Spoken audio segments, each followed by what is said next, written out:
Don't ask me why, but I recently rewatched a great film by Northwest filmmaker John Gordon Hill about the 1962 World's Fair called When Seattle Invented the Future.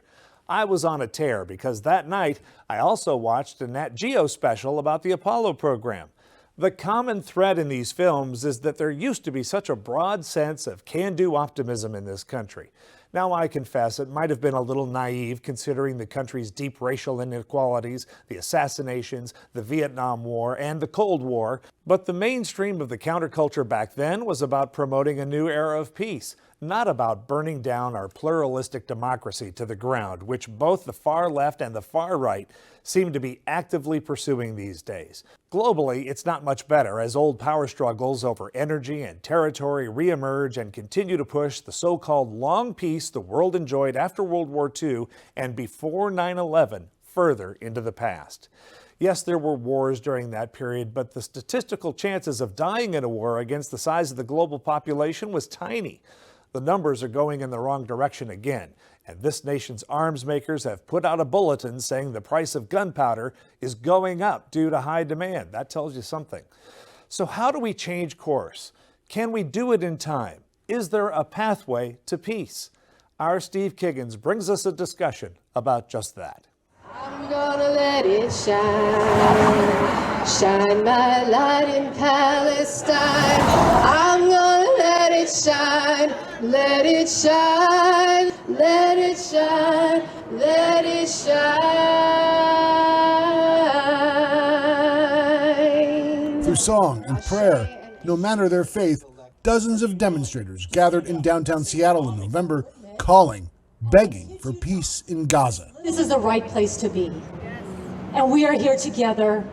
And I'm feeling that sort of presence when we come together and stand for justice and peace and morality. We don't have to be Jewish or Palestinian to be completely horrified by what we have seen and by what we continue to see. They are Christian, Jewish, Muslim, and more.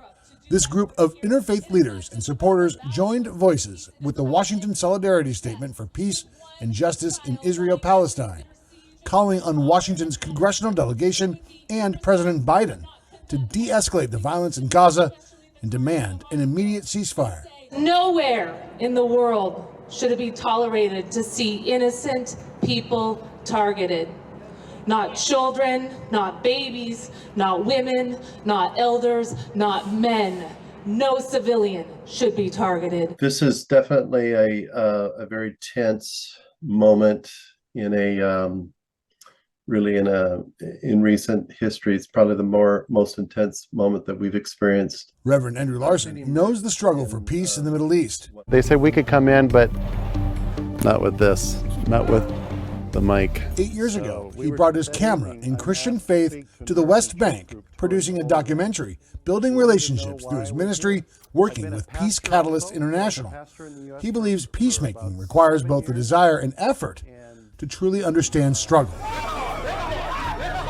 I think part of my role is to help magnify the voices of those who are actually immersed in the situation and have people like me from,